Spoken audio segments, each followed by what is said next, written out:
9:47 and we are on our way to Los Baños. But before that, we need to pick up Great sa Festival Mall and our ETA is right around 1:10 p.m. Ano sabi mo? Google knows best. So, sabi ni Google, mas mabilis daw dito. Eh, di ko naman kasi ina-expect. Ladies and gentlemen, yung dinaanan namin, I wish I could tell you, but hold on, let me try. What do you look at this? Ang OA yung luwa.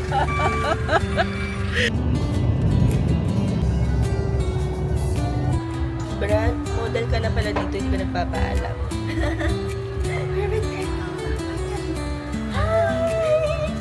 Medyo stressed out yung face ko. Wala pa ko makeup.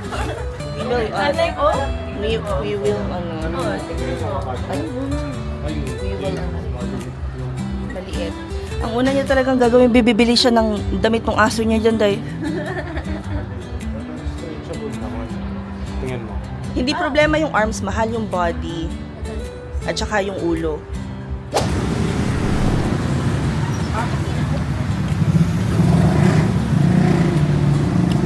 Sige, order muna tayo tapos mag-take out na lang kami ni Grace. Wow. Okay, so we have the Super Siomai. Super Siomai. Legit. Legit Super Siomai. And Great's gonna try it out. Uy, ayaw mo magsawsawan? Let's taste it raw first. Okay. Ay! Natural. Ay. You want Authentic it pala. raw? Remember the authentic I love it. Go for it. Go. I really asked ate sa juice area. Ate, yung juice mo, authentic. Go.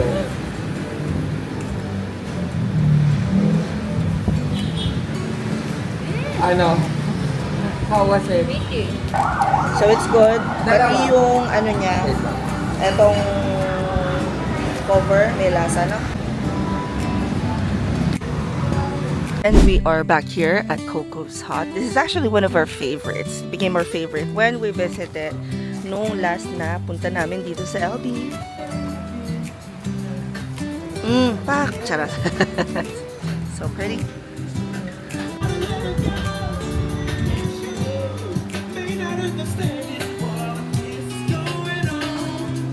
In ate.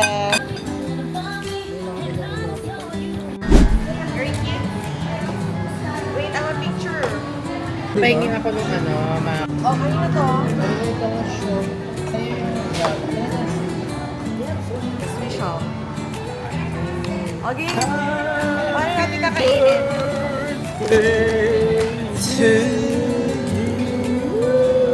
Bago niya ba? Go get that. And there's a new group.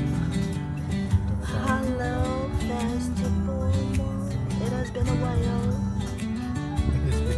Yeah, the other day. Ba't mo ko tinatawanan? Pero dati suwang-suwa tayo dito. Gonna have coffee with the grape. Oh. Hello. Yeah. We're gonna have coffee and then Grape is going to Pasay. We are going to Cavite. Kabay. Etibak. Etibak na. Yun yung sabi ko ni auntie ko kasi from Etibac. Etibak.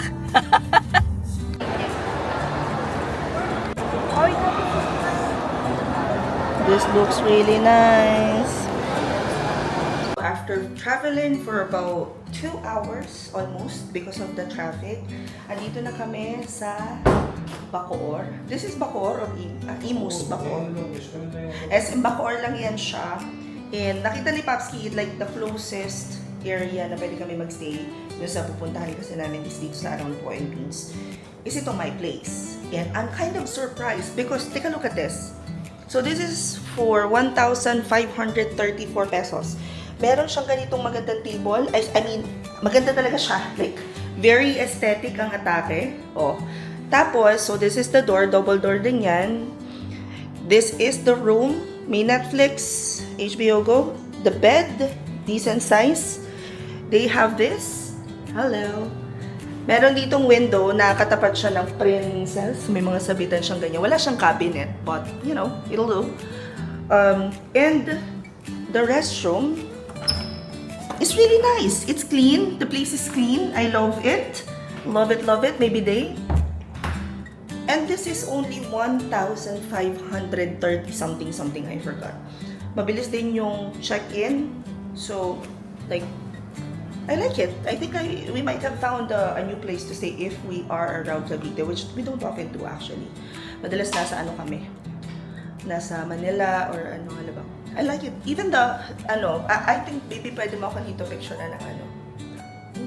No? Magpo-photoshoot kami dito ni Papski. Ay, photoshoot! Maapektuhan yung utak mo. All about it. Hindi. Teka lang. Alam mo kung sino highlight dyan. Si Wait. Teka lang, tumayo na ako. May authority na ako. Tumayo na ako. Ibig sabihin yan, no, when you're talking about fasting, you're talking about insulin resistance. Sa camera na siya nagsasalita. Removing yung reaction ng katawan mo via Yes. substances. Okay. Kaya nga vaping, hindi siya okay when you're fasting. Actually, yun yung naiintindihan ko. Something happens in your body na ayaw mo mangyari. But, I'll go deeper to that. Sugar. On that. Kasi nga, sabi ko sa kanila kanina na parang ang purpose ng fasting is to remove yung mga urges mo. Gusto mo tanggalin yung mga cravings mo. No! hindi daw. So, pag nagpa-fasting ka, paano yung atake? When Oh. you're fasting, from a spiritual perspective, is, hindi kasi, the reason why people are fasting. Pag nakakamera Hindi. Ipapost ko ito lang magawa. Hindi. Nagkakari nga ako sa'yo. Parang kay Bakay lang ako hihingi ng permission. Bakay, ipapost ko to ha. Bakit ka nag-fasting? For example, Si Alan ng center pa na. Teka lang. For example, may craving ka sa matamis, may craving ka sa maalat, may craving sa maraming bagay. The problem with vaping is it's sweet. It satisfies that craving. The purpose of fasting is to remove lahat yon para magkaroon ka ng clarity. Kasi nga, pag nawala yung addictions mo, it forces you to think or look at life differently. Diyan ko i-refute yung sinasabi niya. Oh, sige, go. The reason why you fast is because you wanna cleanse your body. No. Cleanse your body to be in a state na capable ka ng mag-accept ng higher consciousness. That's the reason for fasting. Hindi yan for diet and shit like that. Yun. Fasting It is was about... never about Akala figure ko ang or fasting shit. is pag utay mga paa yun. Yun ang difference. Ang sinasabi ko naman, diet-wise, calorie-wise, Okay. wala talagang effect ang vaping sa Hindi, baka calorie. baka naman kasi- Yan yung sinasabi ko ngayon na sa science, Yun. sa science, Ang dami sa naman science, gusto Lamok ba yun? Lamok science, science, when you Gusto stimulate your taste buds, Amoy sunog, amoy sunog. Ang story lang to pero bukas na. generate Disclaimer na isisend talaga bago makapag-publish ng vlog. Wala ginagawa. It wasn't headset. it was me. I was the problem. You were never lacking. You were good with your kids. Na parang you were always ready to give everything up for your children. Na parang that's an admirable trait. Ay, hindi. Sa relasyon natin, it's always me. I'm always the prop. Na, I was young and I was stupid. Oh, Oh, she understands. Diba? Hindi, ang itatanong ko lang, Sabihin yun. Yun lang. O si ano na lang. Nag-assume ka kasi na hindi You're niya. welcome. Nag-assume ka kasi na. ang itatanong ko talaga lang sa kanya is kung ano. Oh, wait lang. First round yun. May second First round. Oo. Umiihip eh. Wait ka lang. Hindi ko kwento. Tinanong ko lang talaga siya kung ano. Meron pa. Ay, tatanong ko lang, Ate Shandy, tatanong lang talaga namin kung kailan ka uuwi kasi gusto ko ng ng Samgyup. Yan. Yung Samgyup. Next year. Oo, yun na talaga yung tatanong ko. When next I year was now? raised, although okay yung family. When next year? Iba yung pagkakasya. Good morning. Let me just show you. So we're staying right in front of Princess Hotel. This is my space. I showed you guys last night. And on top of malinis na room, rates are pretty fair. Actually, the food is so great. This one is Bistek Tagalog and then beef with mushroom. Oh, this is us last night. mga kineso namin. Yan lang yung tanging picture na hindi pa ako nag-take. Good conversation. Amazing. I love it. This trip has been very productive, business-wise, personal-wise, and we are ready to get back to the real world today. Good morning. 5 a.m. of August na ngayon. 11? 10. August 11. Ang dumi ng kwarto. Kasi nasira yung aircon namin. There. So, nakadalawang electric fan kami ngayon kasi super mainit kahapon. Anyway, nagising ako, tapos parang tummy ako. Actually, hindi ko siya nararamdaman like physically, but mentally alam ko na kailangan ko nang kumain because after injections talagang malakas yung effect ni Tirce na alam mong hindi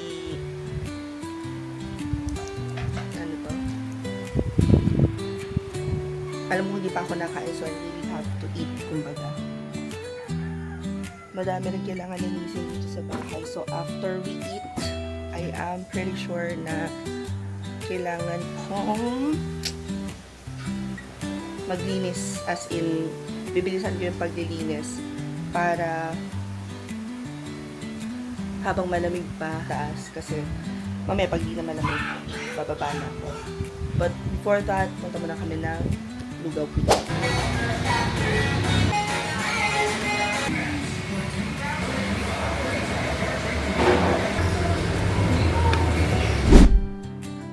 I slept for a good 10 hours. When I woke up, I only had 2 things in mind. Number 1 is nag-worry akong bigla kay Honey kasi hindi siya bumabatok. Yun yung dog namin na nasa aso ko sa garahe. And then hindi siya nakain kasi pero kumain naman doon ng karna and nakipagdaro kay Popski kagabi. But overall, feeling ko something's wrong. And then, another thing that came to me is that nadidrain ako sa social media. Now, like, before kasi, what I would do, every month or so, I would have what I call, say hi to the dog na, hello. Tanggalin na nga muna natin yung t-shirt. Wait lang guys, tatanggalin ko na siya yung t-shirt. Bone Star si Sweet Peach. Bone Star yan.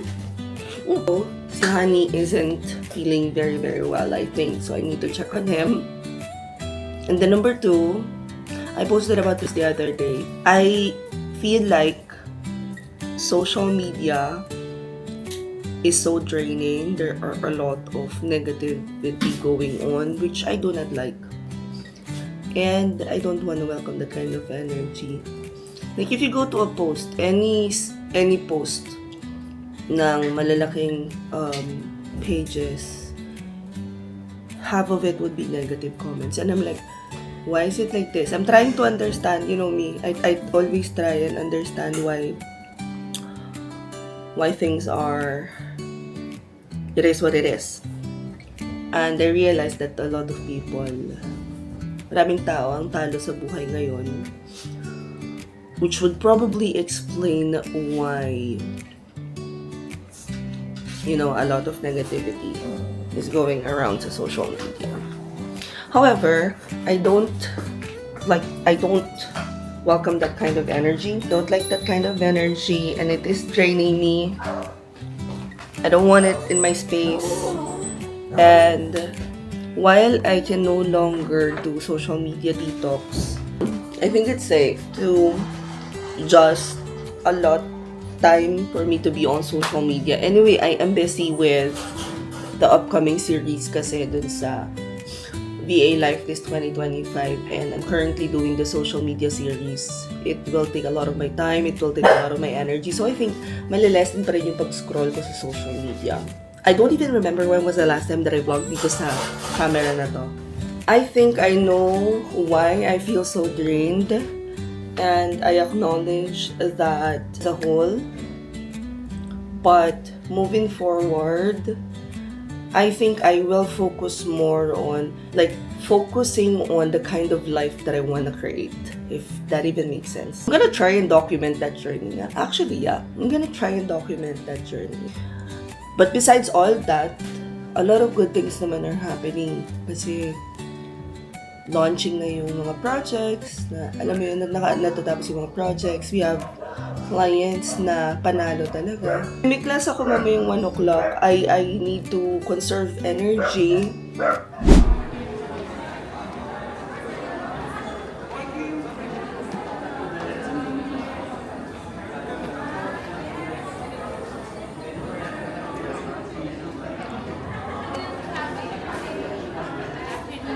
Hello.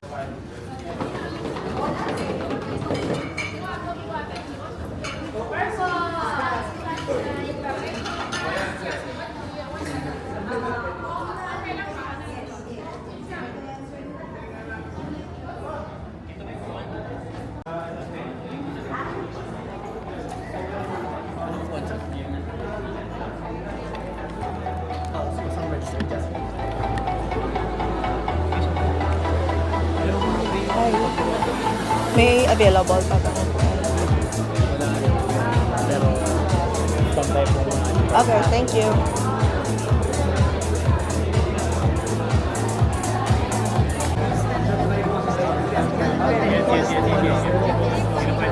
na mangyayari. At sabay, ayan na, we are going to incorporate the tools that we're about to learn today in our mini accelerator. So, yes, before we get too excited, just a little bit. Our 4 months that we've been here in the shopping in the Philippines since the last time I was here. And I want to give you all a big round of applause. I think we should all give ourselves a round of applause. It's incredible to be busy, and so for everything that you do, salamat po from my end. Thank you so much for being a part of this. Shopee has been fostering the growth of creators, and we want to help you connect better with brands, monetize your influence, and together create a thriving community business. Hi.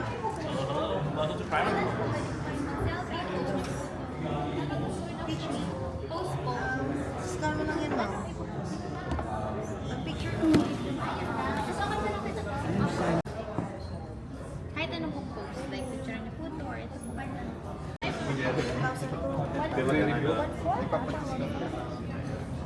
Anong gagawin?